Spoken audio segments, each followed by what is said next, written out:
નમસ્કાર દર્શક મિત્રો, કનેક્ટ ગુજરાતના સીજી એક્સપ્રેસ ન્યૂઝમાં હું આકાંક્ષા આપ સૌનું સ્વાગત કરું છું. નજર કરીએ દેશ દુનિયા અને રાજ્યની તમામ ખબરો ઉપર. કચ્છમાં દરિયાઈ સુરક્ષાને પ્રાથમિકતા આપીને વહીવટીતંત્ર દ્વારા આજે વહેલી સવારથી કંડલા પોર્ટ વિસ્તારમાં ગેરકાયદેસર ખડકાયેલા દબાણોને દૂર કરવા માટે તંત્રએ સપાટો બોલાવી દીધો છે. કોઈ અનિચ્છનીય બનાવ ન બને તે માટે પોલીસ બંદોબસ્ત ગોઠવી દેવામાં આવ્યો છે. અમદાવાદના સરખેજ વિસ્તારમાં સિગારેટ માંગવા જેવી નજીવી બાબતમાં એક યુવકની હત્યા કરવામાં આવી છે. મૃતક જાવેદને આરોપી શાહરૂખ ઉર્ફે લીકેજે ચપ્પુના ઘા મારી હત્યા કરી હતી. આરોપી શાહરૂખ ડ્રગ્સ પેડલર હોવાનું અને અગાઉ પણ ગંભીર ગુનાઓમાં સંડોવાયેલો હોવાનું સામે આવ્યું છે. પાટણમાં છેલ્લા એક સપ્તાહથી ઠંડીનું જોર વધ્યું છે. સોમવારે વહેલી સવારે લઘુત્તમ તાપમાન 14 ડિગ્રી સેલ્સિયસ નોંધાયું હતું. ઠંડા પવનોના કારણે લોકો વધુ ઠંડી અનુભવી રહ્યા છે. એક સપ્તાહ દરમિયાન લઘુત્તમ તાપમાનનો પારો 2 ડિગ્રી નીચે સરક્યો છે.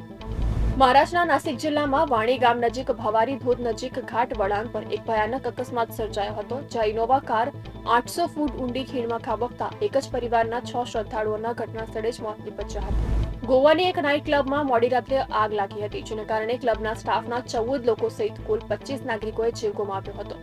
મુખ્યમંત્રી પ્રમોદ સાવંતે જણાવ્યું હતું કે કોઈ બ્લાસ્ટ નહીં, પરંતુ ક્લબની અંદર ચાલતા ફાયર વર્કર્સના કારણે આગ લાગી હતી. જમ્મુ કાશ્મીરમાં Amarnath base camp -4.3 degree Celsius તાપમાન સાથે સૌથી ઠંડુ સ્થળ રહ્યું હતું. પંજાબ, હરિયાણા અને રાજસ્થાનના કેટલાક ભાગોમાં પણ લઘુત્તમ તાપમાન 3 થી 7 ડિગ્રી સેલ્સિયસની વચ્ચે રહ્યું હતું.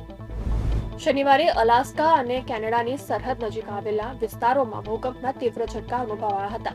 રિક્ટર સ્કેલ પર ભૂકંપની તીવ્રતા 7.0 આંકવામાં આવી છે. આ વિસ્તારો સમુદ્રથી ઘેરાયેલા હોવાને કારણે ભૂકંપ પછી સુનામીનો ડર હતો. પાકિસ્તાન અને અફઘાનિસ્તાન વચ્ચે શુક્રવારે આખી રાત સતત ગોળીબાર ચાલુ રહ્યો હતો અને બંને તરફથી સામસામો તોપમારો પણ થયો હતો. આના કારણે બંને દેશો વચ્ચે ખુલ્લા યુદ્ધ જેવી પરિસ્થિતિ ઊભી થઈ હતી. સામસામે થયેલા ગોળીબારમાં 5 લોકો માર્યા ગયા છે. થ્રીનું મલયાલમનું શૂટિંગ પૂર્ણ થઈ ગયું છે, જ્યારે હિન્દીના હજુ કોઈ ઠેકાણા નથી. અજય દેવગન પોતાની આ હિટ ફ્રેન્ચાઇઝીને છોડીને ફાલતુ ફિલ્મોમાં સમય બરબાદ કરી રહ્યો હોવાથી તેના ચાહકો પણ ભારે નારાજ છે.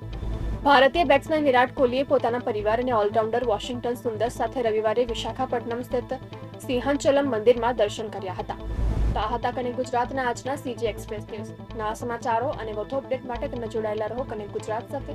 ત્યાં સુધી મને રજા આપશો. નમસ્કાર.